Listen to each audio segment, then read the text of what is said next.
Do you remember when I did this? At the time I said that that was my first venture onto the curb round Surtees during this race, but actually that's not quite true. And now I've had some time to do some analysis, I thought I'd share my findings with you. The circuit we're looking at here is Brands Hatch, and the corner in question is this one just here, called Surtees. If we look at the 3 or 4 laps prior to my spin, you can see that I'm using the curb on each of these, and there's no particular problem. But it's just that when we come into this last one, this is where we hit the issue. So the question is, what was so different with that lap compared to the others? Now, I hope this works. I've got an awful lot of information on the screen here, but let's see if we can do this. So what I have here is my telemetry from my car, and you can see we're focusing on the Surtees corner. And what you also notice is that I've got the 2 videos. The one at the top is my best lap during this particular session, during the prior to a particular pit stop, and it happens to be 2 or 3 laps before the one where I spun. So this is the one where I spun, this green lap. So we've got 2 different laps here showing on the same chart. Right at the beginning, the first thing you notice is if you look at the angle of the steering wheel, and in fact if you look at this value here, you can see that in the good one where I don't spin, the steering angle at this point is 36 degrees, and in the bad one it's 10 degrees more. So I seem to be turning in earlier. I think that's what that means. It would have to back up another section, but I don't want to try and do that because I'll get this in a right old muddle. But just take it that I'm turning in earlier. And if we roll forward a bit, you can see what effect that has on the position on the track. So let's come forward to about there.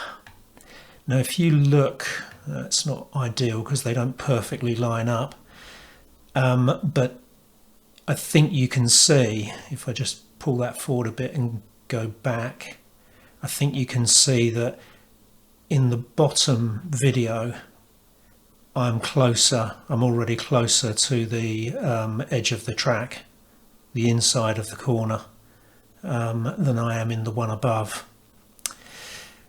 And if you look at the steering angle, I've still got more steering angle on in the bottom one. Now I think I know why I was doing this.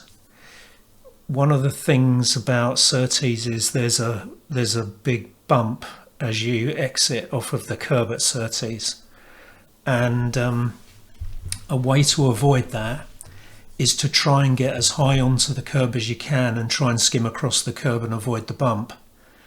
And I think what I'm doing here is trying to force it up the curb, but I've gone too far, quite honestly. That's what's gone wrong.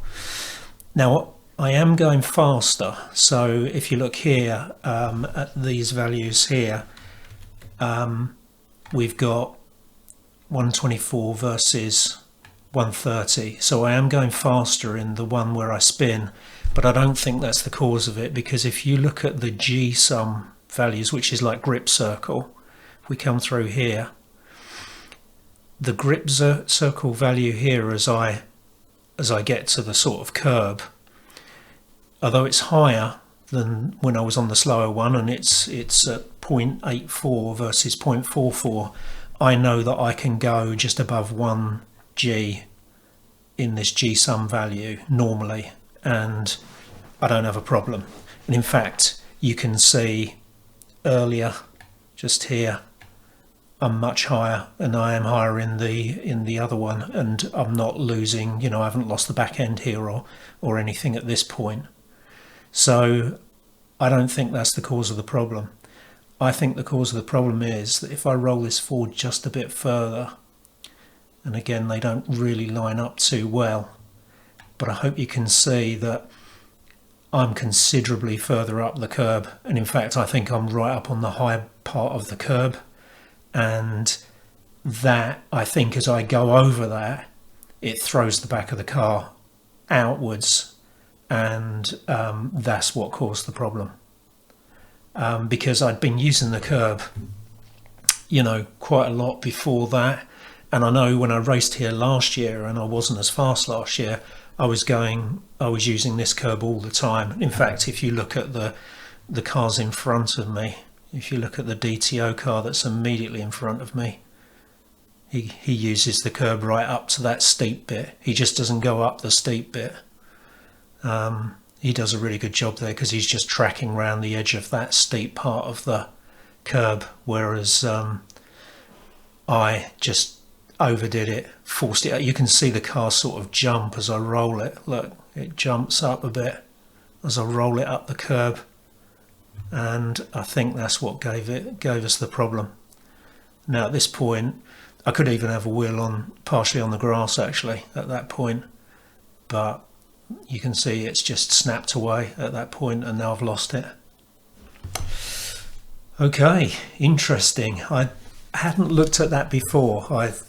I did have a quick look and I couldn't see anything wrong in previous ones, and I tell you the other thing, looking back at it, I realised that I'd made some changes to the car, particularly to the rear shock absorber setup, and I was running different tyre pressures, and I'd convinced myself that that's what had caused the problem. But I don't think that's what caused the problem at all. I think it was me just driving up too far up the curb. Okay, hope you found that one interesting. I look forward to speaking to you again soon.